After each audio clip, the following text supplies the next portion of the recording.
আসসালামু আলাইকুম। Hello everyone, সবাইকে ফ্লেক্সিবল এডুকেশনসের পক্ষ থেকে স্বাগতম। আজকে আবারও চলে আসলাম একটা পয়েম নিয়ে। এইচএসসি 2026-2027 স্টুডেন্টদের জন্য তোমরা চাইলে হুবহু আমি যে পয়েম থিমটা লিখবো সেটা লিখে দিতে পারো। School test exam, college test exam, HSC exam এবং অ্যাডমিশনও। ঠিক আছে, আশা করছি তোমরা ফুল মার্ক পাবা বা হাইস্ট যে মার্ক সেটা তুমি ইনশাল্লাহ গেইন করতে পারবা, অ্যাটেইন করতে পারবা। তো এইটা সাধারণত আমাদের পেইড ব্যাচে দেওয়া হয়। তোমরা যদি চাও যে না ভাই আপনার মতো বা স্যার আপনার মতো করে লিখবো না, আমরা আমাদের মতো করে লিখবো, নিজের মতো করে লিখবো, তাহলে আমার চ্যানেলে হচ্ছে গিয়ে থিম লেখার শর্টকাট নিয়মগুলো দেওয়া আছে, তুমি ওইগুলো চাইলে দেখে নিতে পারো। সবচেয়ে বড় কথা হচ্ছে গিয়ে শর্টকাট না, কিছু টিপস দেওয়া আছে।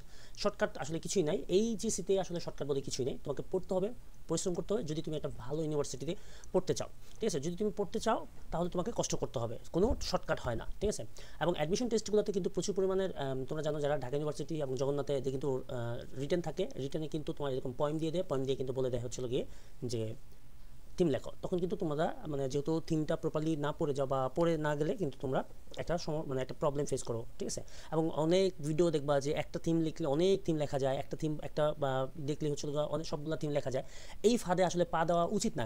কারণ হচ্ছে গিয়ে অ্যাডমিশনে এই টাইপ অফ ল্যাঙ্গুয়েজ আর কি সাধারণত দেখে না। তো যেহেতু পড়বা একটাই পড়ো, একটাই হচ্ছে গিয়ে সব জায়গায় সাটায় দাও। ঠিক আছে, আমরা সাধারণত আমাদের এই থিমগুলো আমি সাধারণত আমার পেইড ব্যাচগুলোতে দিয়ে থাকি, আমার অফলাইন ব্যাচে দিয়ে থাকি।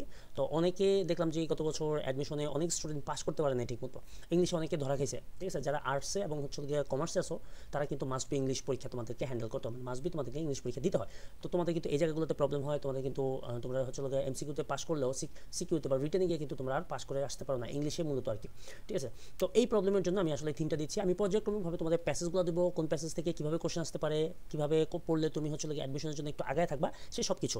যারা আমার এই ভিডিওটা দেখতেছো তারা কিন্তু যদি পয়েম আসে, পয়েম থেকে যদি তোমার থিম লিখতে আসে, তখন কিন্তু তোমরা হুবহু এই থিমটা লিখে দিলে কিন্তু তোমরা একদম আগায় থাকবা।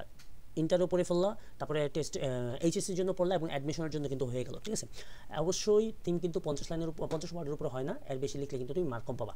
তো আজকে আমরা হচ্ছে তোমাদের ইংলিশ ফর টুডে বইয়ের 194 to 195 একটা পয়েম পড়বো। পয়েমটা হচ্ছে অ্যালোন, মায়া অ্যাঞ্জেলোর লেখা। তোমরা যদি চাও মায়া অ্যাঞ্জেলোর ডিটেলস আমি দিয়ে দিতে পারি, অথবা তোমাদের বইতেও কিন্তু ওনার ডিটেলস দেওয়া আছে। তোমরা যদি চাও একটু ডিটেলস দিই, কারণ অ্যাডমিশনে তোমাদের কিন্তু লিটারেচার থেকে কোশ্চেন্স আসে। তো চলো বেশি কথা না বলে আমরা শুরু করি, কারণ কবিতাটা অনেক বড়। আর হচ্ছে কি এখানে মূল বিষয়টা হচ্ছে কি যে তোমরা যারা আমার চ্যানেলটাতে নতুন তারা হচ্ছে চ্যানেলটাকে সাবস্ক্রাইব করে দিবা এরকম পর্যায়ক্রমভাবে ভিডিওগুলো পাওয়ার জন্য, কারণ আমরা এখানে ট্রান্সলেশন করবো। তুমি যত বেশি ট্রান্সলেশন বুঝতে পারবা তত তোমার থিম লিখতে বেশি সুবিধা হবে, তুমি তোমার মতো করে থিম গুছিয়ে লিখতে পারবে। তো চলো আমরা ট্রান্সলেশন করে দেন থিমটা লিখে দেবো। ওকে, তারপর বলছি কি, alone Maya Angelou, lying thinking last night. শুয়ে শুয়ে ভাবছিলাম গত রাতে, লাইং থিঙ্কিং লাস্ট নাইট, শুয়ে শুয়ে ভাবছিলাম গত রাতে। How to find my soul a home, কীভাবে আমার আত্মা একটি ঘর খুঁজে পাবে, কীভাবে আমার আত্মা, সোল মানে হচ্ছে আত্মা, একটি ঘর খুঁজে পাবে। Where water is not thirsty, যেখানে পানি পিপাসাত্ম না। ঠিক আছে, পানির প্রয়োজন পড়বে না আর কি। হ্যাঁ, and bread love is not stone, bread loaf রুটি, লফ হচ্ছে রুটির টুকরা, এই যে স্লাইড রুটি, এটাকে আমরা বলি হচ্ছে ব্রেড লফ। রুটির টুকরা পাথর হয় না, নষ্ট হয় না আর কি, এই অর্থে বোঝানো হয়েছে। I came up with one thing, আমি একটাই উত্তর পেলাম, আমার মনের মধ্যে একটাই উত্তর আসলো। I don't believe I am রং, এবং আমার কাছে আমি মনে করি না এটা ভুল ছিল, বা আমি মনে করি না এটা ভুল।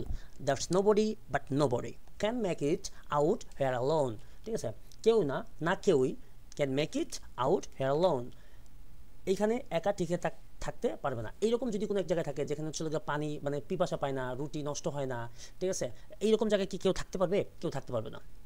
Alone, all alone, nobody but nobody can make it out here alone, same জিনিস, যে কেউই না এখানে কেউই একা থাকতে পারবে না। There are some millionaires with money they can use, এখানে অসংখ্য আমাদের আশেপাশে অসংখ্য কি কোটিপতি আছে, তাই না, যারা তাদের অর্থ ব্যয় করতে পারে না, মনে করো অনেক টাকার মালিক, তার হয়ে রয়েছে ডায়াবেটিস, সে কী করতে পারে না, সে নড়াচড়া করতে পারে না, কোথাও যাইতে পারে না, খাইতে পারে না ঠিক মতো। ঠিক আছে, এরকম their wives run round like benches, হ্যাঁ, their wives run round like benches, তাদের স্ত্রীরা ছুটে বেড়ান পাগলের মতো। কিসের মতো? পাগলের মতো। এই শপিং ওই শপিং, এইটা সেইটা, এত ড্রেস কিনে কখন যে পড়বে। আমরা মনে হয় বেনিজিরের ঘটনাটা জানি, রাইট, রিসেন্টলি নিউজ হয়েছে আর কি। ওকে, আচ্ছা, the children Singh the blues. আচ্ছা, ব্লুজ বলতে এখানে হচ্ছে লোকে দুঃখের গান গায়। হ্যাঁ, ব্লুজ বলতে হচ্ছে শোক, ঠিক আছে। আর যারা হচ্ছে লোকে ফ্রেজ এন্ড ইডিয়মস জানো, ব্ল্যাক অ্যান্ড ব্লু, নির্দয়ভাবে, সেই ব্লুজ এখানে ইউজ করা হয়েছে। সেটা হচ্ছে গিয়ে তারা দুঃখের গান গায়। তারা হচ্ছে কি দুঃখের গান গায়। They have got expensive doctor. তাদের কি আছে? তাদের হচ্ছে অনেক নামি দামি ডক্টর আছে। To cure their hearts of stone. তারা কি করে? এই নামি দামি ডাক্তার কি করে? যারা তাদের হৃদয়ের পাথর দূর করতে চায়, ঠিক আছে, হৃদয়ের যে শক্ত ভাব, যে আমরা হার্ডনেস, ওটা দূর করতে চায়।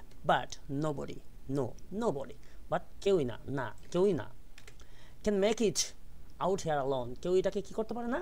আলাদা করতে পারে না। কেউ এখানে একা থাকতে পারে না, কেউ এখানে একা থাকতে পারবে না। Alone, all alone, nobody, but nobody can make it out here alone. কেউ এখানে একা থাকতে পারে না।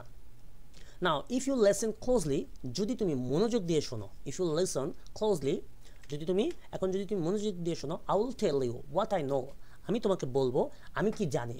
আমি তোমাকে বলবো আমি কি জানি। Storm clouds are gathering. ঝড়ের মেঘ জমেছে, ঝড়ের মেঘ জমেছে। The wind is gonna blow. তীব্র বাতাস আসছে। The race of man is suffering. মানুষের জাত ভুগছে, সাফার করতেছে। রেস অফ ম্যান, মানুষের জাতি ভুগতেছে, ধুকতেছে। And I can hear the মন এখানে কিন্তু মানে শোক বোঝানো হয়েছে। এখানে কিন্তু আর্তনাদ বোঝানো হয়েছে। মর্নিং এখানে হচ্ছে MORNING মর্নিং, আর এইটাও এইটাকে বলতে বোঝানো হয়েছে হচ্ছে শোক সভা, যে মর্নিং সেরেমনি, ঠিক আছে, শোক সভা, এরকম অর্থে ব্যবহৃত হয়। Cause nobody can make it out here alone. কারণ কেউই না কেউই এখানে একা টিকে থাকতে পারে না। all alone, nobody can make it out here alone. এখানে কেউ একা থাকতে পারে না। তো আশা করছি যে তোমরা এটা বুঝতে পেরেছো। তো চলো আমরা একটু থিমটা লিখে নিই। থিমটা লিখলে আশা করি আমাদের কাছে আরো ক্লিয়ার হবে।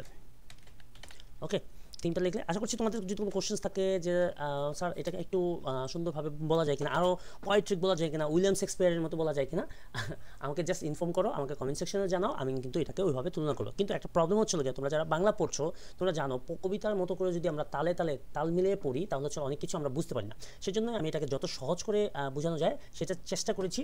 আর যদি মনে হয় যে না আরেকটু সহজ করে বা একটু তাল মিলিয়ে পড়লে মনে হয় আরও সুন্দর লাগবে, দেন জাস্ট থ্রো এ কমেন্ট, ড্রপ এ কমেন্ট। ওকে, তো চলো আমরা এটার থিমটা লিখে ফেলি। এই থিম কিন্তু অবশ্যই 50 ওয়ার্ডের মধ্যে হতে হবে। 50 ওয়ার্ডের বাইরে লিখলে নাম্বার কাটা যাবে। সো আমরা চেষ্টা করবো 50 ওয়ার্ডের মধ্যে লিখতে এবং নিজের ওয়ার্ড দিয়ে লিখতে। ডিফারেন্ট ওয়ার্ড ইউজ করবো যাতে এখান থেকে কোনো কিছু কপি করা না লাগে। তো চলো আমরা লিখি দিস পোয়েট,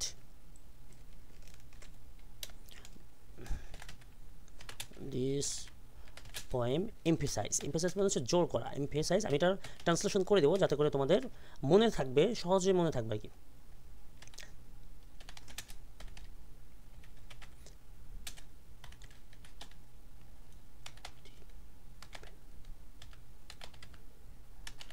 interdependence,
থিমটা আমরা পড়ি এবং ট্রান্সলেশন করি যাতে তোমাদের মনে থাকে এবং বুঝতে সুবিধা হয়।